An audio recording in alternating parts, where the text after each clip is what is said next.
Oscar Bevis, IFL TV, proudly sponsored by Everlast. Delighted to be joined via Zoom by Ohara Davies. How are you, mate? I'm good. I'm good. I think we've got a lot to talk about today, haven't we? Just a little bit. We love getting you on for a reaction. I haven't seen you in absolutely ages either. So just first off, how have you been grafting away? I think Coogan spoke to you a month ago at PWR, but other than that, it's been about a month. Yeah, things are all good on my side. I've been at the ring for some time now. We're looking at a date in July for my next outing. I've been training, been having to work on some stuff, slight change of my training team, and we made a few changes since my last fight. So that's what's taken me so long to get a new fight date announced. But I'm set now. I'm ready. I'm back on the right track. So within the next few days or so, we should be having an announcement. Oh, good. I didn't expect it to be so soon, because I think after the golden contract, we sort of expected you to be thrusted in, perhaps even in the States or something, in like a mega fight. And normally you're always front and centre of the boxing news in this country, and it seems like you've just been under the radar doing your thing, sort of. Yeah, that deal in America, it was a really good deal. A really good deal, a fight deal with a big time promoter up in America. Great fight, purses and stuff, but had some time to think, sit down, and I thought it would be best if I turn it down and I stay here. So that's what I've decided to do, and just wanted to get out of the radar for quite a bit. I'm always like, I've got people talking about me. I'm always involved in some like controversy online, arguing with this person or me and that person's arguing, and sometimes you just need to get away from it all. And that's what I've had this time to do, and to focus on my graft. So OD's back. Yeah, we're looking forward to seeing it in the works. We'll come on a little bit more to yourself after, but obviously you've got to jump into the urgent stuff. A few things to talk about. So I'm going to start with asking you about the fight week, right? Because obviously there was a couple of antics from Team Saunders. You've been there before, making the build-up interesting and whatnot. Many people have gone over to the States and like almost been in awe of Canelo, and it's not worked in their favour. Obviously it didn't work out for Bill on Saturday, but just about the antics beforehand, it seemed like Bill was determined rather to make sure it wasn't the Canelo show. Would you just make of sort of the Team Saunders fight week antics? Like Billy Joe Saunders wanted to make sure that it's not a Canelo show, because once the fight got announced, Canelo was getting all of the exposure, all of the fight posters, promotions. It was all about him. Billy Joe was like, he's a world champion too. Canelo was not the only champion. Billy Joe was also unbeaten at the time, and Billy Joe's thinking, I'm a big name too, so I should be getting just as much exposure as what he's getting. But Canelo's a megastar. Canelo's been in with like bigger names. He's fought Floyd. He's won more world titles, and he's an all-round bigger name. And I think for Billy Joe to digest that wasn't easy. So so he tried to make it as much about him as he could, but Canelo was the man. Yeah. Well, it is all about what happens in the ring. The main talking point, Mark Tibbs made the decision to pull Billy before the 9th. Looking back now, especially considering we know a little bit more about it, I suppose we can only give Mark Tibbs credit, because imagine the pressure he's under and what, you got a minute in that corner. So yeah, should we be praising Mark Tibbs rather than trying to look at a negative for Bill? Tibbs done the right thing. From Mark Tibbs, he's literally been around for years upon years upon years, and he's been around for so long. He's got so much boxing experience, and I feel like other coaches might have seen that and thought it's okay, he can maybe go out there and do 1 or 2 more rounds and then send the fighter out, and then he gets injured for life. So Mark Tibbs done a great thing, and money can't buy that. Money can't buy that sort of experience that Mark Tibbs had. And Mark Tibbs done a great thing, and he probably saved Billy Joe Saunders' boxing career, because if he went back out there and he fought that next round, he probably would have been done for life. So Mark Tibbs definitely done he done the right choice. And as for the quit talk, do you feel like it's something we should dismiss? This is, I don't know, because like after Daniel Dubois lost, when he fought against Joe Joyce, a lot of people come online saying that he quit, he done this, and Billy Joel, he was one of them that came online and he said something like, you know, you can't be knocking out everyone, you can't be beating up everyone, and then when it gets hard, you want to quit and moan about your eye. And then he said, if it was him, he would have, you know, he ain't losing unless he's unconscious on the floor, we've got no pulse, something along those lines. And because he said that, and then him getting stopped because of an eye injury, it makes it look a certain way. And that's what I could see why, I can see where the fans come from when they say what they're saying, because they're saying, Billy Joel, you can't say this about this guy, and then when it happens to you, do the same thing. And you know, it's just one of those things that you don't know what someone's gone through until you end up until it's you, until you actually experience what they experience. That's when you can understand the certain choices that they made. And I feel like Billy Joel didn't understand why Daniel Dubois quit in a fight. He didn't understand why Daniel Dubois took a knee. But after he's been through that same thing now, I think he understands. And you know, like, we shouldn't kick Billy Joe Saunders while he's down because of that. It's just that he's a human being, just like anyone, and we all make mistakes. Like, we're not perfect. We all make mistakes, and sometimes in life we always say, if it was me in that place, I wouldn't have done what they've done. But then you will do what they do. And I feel like Billy Joel, the same as Daniel Dubois, they've got to think about their health. They're thinking, I can't see out of one eye. I can either be a warrior and go out there and fight and then possibly get injured for life, or I could live to fight another day. And the fighters that come back strong are the fighters that live to fight another day. You know, like, you see some of these guys that they take pride in the fact that they've got heart. They're like, yes, I've got heart. I never bow down to no one, blah, blah, blah. These guys, they leave this game with no brain cells.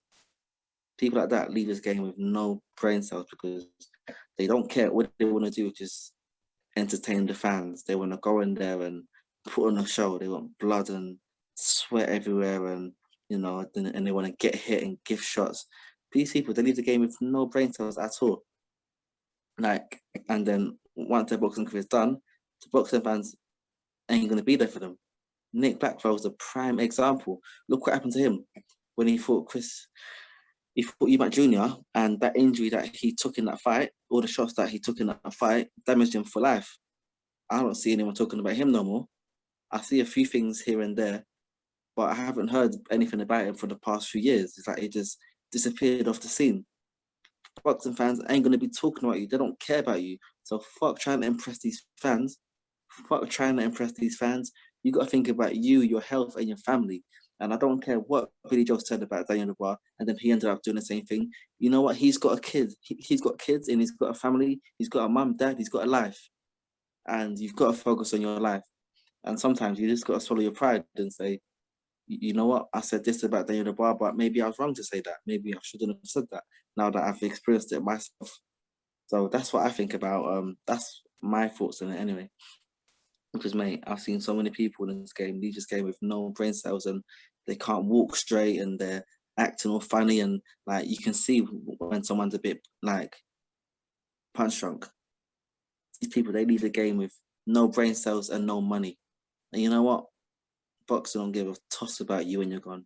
When you're gone, these fans, the managers, promoters, they don't give a toss about you. So you got to do what's right for you right now.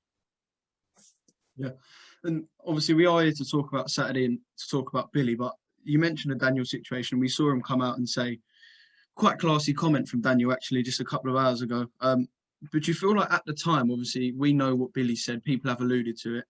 Do you feel like at the time when it happened to Daniel, it was quite an easy bandwagon for not just fighters, for fans as well, and for critics? It was quite an easy bandwagon to jump on and say, Daniel Dubois quit. Yeah, it was a very easy bandwagon to jump on because these people don't understand what actually happened to his eye in a fight. Daniel Dubois, he was quite severely injured. His boxing career could have been over if he stayed in there, carried on fighting. His whole boxing career could have been done. It could have been over. But fans don't really understand it because it's not them. Because it's not them in the ring fighting. Fans just think that we're made of fucking metal. They think that we can't get hurt. You're not Superman. And the fans didn't really understand it, so that's why they said what they said. But for the fighters that got at him, I disagree, because a fighter should understand that we get injured, we need our eyes, we need our nose, we need all of these things. And if they get injured a bit too much, that's our boxing career done. And every fighter should like understand that. So for the fighters that got at him, that came online disrespecting him and tried to mock him, I don't agree with that stuff. I don't agree with that stuff at all. But you know, when it happens to another fighter and then they do the same thing, that's when they now say, you know what? Maybe he made the right choice. Maybe Daniel Dubois made the right choice, because he's fighting again next month, isn't he? Yeah, he's fighting in a month, yeah. And I'm sure, well, I imagine Billy will at some point come out and address some of these things. You had to go through people throwing that sort of label towards you. Is it almost the worst label in boxing in a way, because it's almost like one you can never shake off? Like, you now have gone so, I mean, that is such distant history, that fight with Josh Taylor. You're both in such better places now, but it's still something you struggle to shake off. Is it almost like the worst tag in boxing? It is the worst tag in boxing, but you know what? I don't really give a fuck what they say about me. I don't give a toss what they say about me.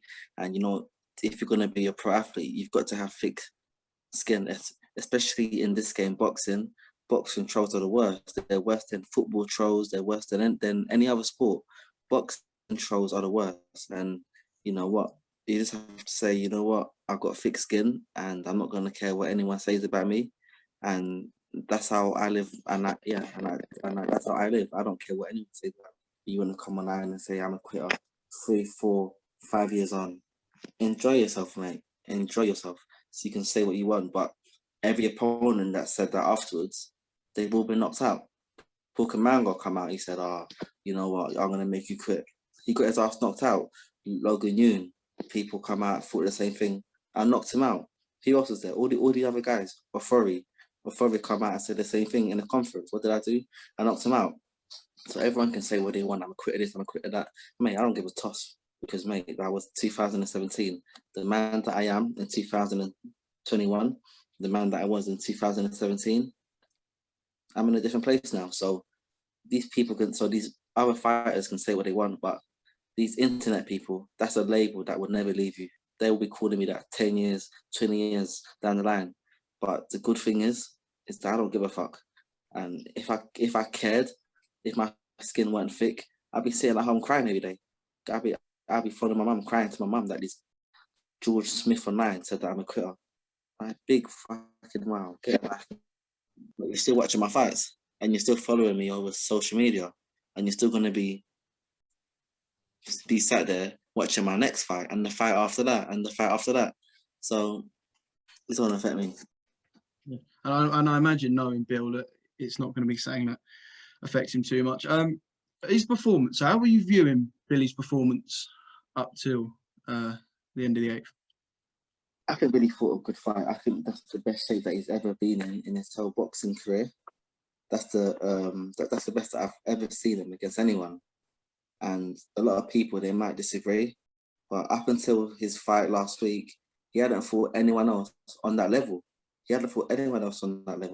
And I remember I watched it a few hours ago, watching round 1, round 2, round 3. He was so sharp, so cool, calm, collected. He was in great shape, sharp. It was the best he's been, but he was up against a very classed opponent, and he came up short. But if he can be in that shape in his next few fights, he'll get back to where he's at, and even further. Yeah. Do you think he showed a set of skills? Sorry, Adi, go on. Yeah, but I think that's the best he's fought. Yeah. Yeah. Do you think he showed a set of skills that could possibly beat Canelo on another day? I know we're talking hypothetics here, because not many people have shown they've got enough to beat Canelo. Do you think he showed perhaps even a little bit that he could on another day? I don't think so. Canelo just looked a level above. Canelo looked a level above, and ever since he fought Floyd, he just changed as a fighter. Like, he's made everyone just look easy. I've never seen him struggle in a fight. I've never seen him struggle. I've never seen him out of breath. I've never seen him tired. I've never seen him in deep trouble. He just cruises through every fight, and even in these fights where like he does give away quite a few rounds, he might give away 2 or 3 rounds, and then in the next round he just knocks you out. He goes a bit easy on them purposely, knowing that I'll get you know what next round I'll get him out of there. It's like he's got a bet placed, and he knows what round that he's gonna get you out there, and he just waits until that round and then bang, gets him out of there. He's the best. He is the best fighter on the world today. Yeah. Well, talking of bets, before we talk a bit more about Canelo, did you see Eubank Jr.'s reaction video? Yeah, I saw what Eubank done. I think he bet 10K, right? He bet 10K and he doubled his money, so he got 20K for that. You know, they've had their back and forth for the last few years, so even though I don't agree with what he said, if it was another man that would have said that, you know what I mean? Like, mocking a fighter when they've got beat, I don't agree with that. But if you've had a feud with them and if you've been having back and forths for the past few years, then I can understand that. So what Eubank said and what he done, I can understand that, because if it was the other way around, Billy Joe, he'll probably be doing the same thing. But for other fighters trying to come online and do the same shit, it's like, sit the fuck down, chill. You ain't beefing the man, chill, relax. But you know what I mean, him and Eubank got their thing. But that's a fight I'd like to see in the future. Billy Joe versus Chris Eubank Jr. Part 2. That'd be a good fight again. Yeah. Well, Eubank put his name forward on Twitter for the Canelo fight. We know Canelo's going to fight Caleb Plant. But yeah, I mean, I suppose Eubank is perhaps the only viable British option left at the moment. He is, but at the moment, I think Eubank's been inactive for a bit too long. So he needs to get another 2-3 fights under his belt, probably 2-3-4 fights under his belt, and then bang, he'll be ready for that again. He'll be ready to face Canelo. But if anyone's going to beat him, it's going to take some hard graft. Yeah. Do you feel like that's something that works in Canelo's favour as well? Like, obviously, Billy only fought Murray in December, but because Canelo's so active, it's like he's just got the momentum of a fucking steam train. Like no one is as active as him. Yeah. Canelo fights every other month. It's like fights every 2, 3, 4 months. He's mad. Like, he's had over 50 fights, I believe now. He's had over 50 fights, and he's just on a roll. And he can fight every 2, 3, 4 months. Why? Because he's making everyone look so easy. He's not struggling in these fights. This guy's fighting other world champions, and he's just making everyone look so easy. And he's not really breaking a sweat in these fights. He's not really breaking a sweat. It's like a sparring session for him. He's not breaking a sweat. He's not getting injured. He's not getting hurt. You don't need to fight and then take a month off because he's had such a hard fight and his back's aching. Like, nah, this guy's goes bed, wakes up the next day, like, yeah, I've just set myself another 25 million. What's next? So that's why he can fight every so often, because he's making everyone look so easy. Yeah, he is a freak in nature. Do you see a man who can beat him in the region of 160 to 175 pounds? Does he have to go high if he's going to get beaten? Does it have to be in the 175 pound region? There's only one person that can beat him. Floyd Mayweather. If he comes back, he'll beat him again. Apart from that, I don't see him getting beat unless Floyd comes back. You and Floyd mates now?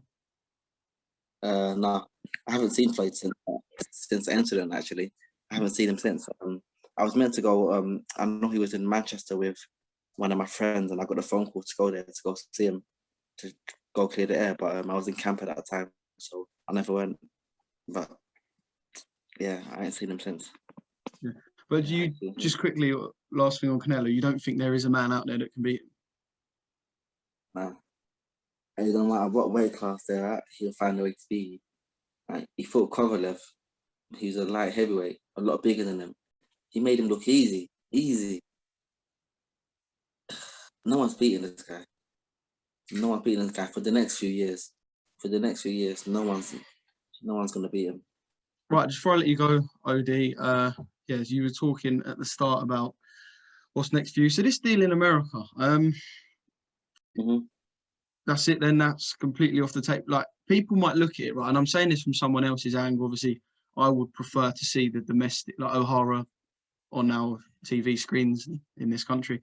But people might say, why have you turned down the contracts that you've gone into a tournament for, almost as if it was pointless. You see the angle I'm coming from. You just sort of talk through the reasoning why that was the case for you, OD. Well, the tournament to me was fun. It was fun. It was good fun, wasn't it? Yeah, it was fun. Like, me amongst 8 other names that are all big names and they're all champions. I just wanted to test myself and say, I wonder if I can beat these guys. I wonder if I can win. And I won. And I felt good that I won. I got paid okay for it. And that's that. But this deal that I turned down, I think it's more beneficial for me if I stay here to get a world title shot. I'm not looking for a quick buck. If I took that deal up in America, it's a quick buck, big, a 5-fight deal, 6 figures each fight, big paychecks. But it's more beneficial for my boxing career if I stay here, and I feel like I perform better while I'm here. I perform better in England. I hate fighting in different countries and stuff. It's long for me. I perform better when I fight here, and to be honest, I didn't really feel like it. I didn't feel like going out there, signing the deal, getting on a flight for each fight I have, getting on a plane, going to the airport, packing your bags, sitting in a hotel, a new city. I have to get familiar with my new environment, all new surroundings, and fans don't understand it because fans just think, oh, a ring's a ring. Like, nah, fans don't really understand it. But I like fighting at home, and England's my home, and I perform best while I'm here. Might get paid a bit less while I'm here, but there's more chance of me getting a win, and I believe I'll get a world title shot much more easier if I stay here than it would be if I was out there in America. Is it like a gut feeling sort of thing? Like a gut feeling? Yeah, it was a gut feeling. I spoke to the guys at MTK, and they said to me, "You know what? The deal's there. The offer's there. If you want the offer, let us know, and we'll make it like that. The offer's there for you on the table." So, took some days out, had a think, spoke to my brother, spoke to a few mates about it, and the deal in America, it does sound good, but not even like glitters is gold. And I just said, you know what, I'm gonna stay here. I'm gonna stay here. So a lot of people might have an issue with the choices that I make, but fuck them. As long as you're happy. Man, as long as I'm happy, and that's the main thing. That's the main thing. As long as I'm happy. Yeah. So I'm staying here. If Tyrone McKenna can have the deal, if that deal is still there on the table, Tyrone McKenna can take it by all means. The deal's his for it. The deal's for him to take. I'm sure we'll be happy to hear that. So I know you've been over things like this before, and like I'm quite excited to see, especially now it's not going to be in the States, like the career path towards the world title. You've broke down Taylor Ramirez. We know potentially the winner will move up. Are you looking pretty much that when the belts become available, you are going to be fighting for a world title because you'll be well placed to? That's the plan. I'm number 13 now in the WBC rankings. I'm number 13. Hopefully, my next fight, I want either a title fight or someone that is in the top 10, and I would rise up the rankings a lot faster. Hopefully, I can be in the top 10 after my next fight, and then get a world title shot as soon as one of these belts become vacant, or as soon as someone wins this next fight that they've got for the world title. A few of these belts are going to be vacant and stuff, and hopefully get me against one of these guys for it. And OD will be a world champion in 2022. Can't wait. All right, OD, thanks for speaking to me. It seems like you're, well, I know you said you've been under the radar for a bit, just more chilled. I remember, obviously, it was a different scenario, but I think the last time we done an interview was when you and Florian had the bus stop and you were showing me the blood in your nose and you were animated. And this time it just feels like this is a calm OD. I know you said before it's the new OD. It just feels like you're just chilled now. You know what you want, it's sweet. I've matured over the years, Back in the day, I was all about getting views and being famous and trying to be known. Now I don't really care about that stuff. And that Florian situation, I don't really care about that as well. I was just really angry after that spar, and then he came online and he lied, made it seem as if I got beat up in sparring. Like, mate, chill. But yeah, that's all another in the subject. past. Yeah, it's all in the past. That's- Yeah. Well, look, thanks for, like I said, jumping on. Just wanted to get your opinion, of course, because like I said, you've had things banded at you before, and we know it's probably going to be a tough period for Billy Joe. There's no doubt about that. But yeah, we all wish him the best. So fingers crossed. Yeah, he'll be back soon. He'll be back soon, 100%.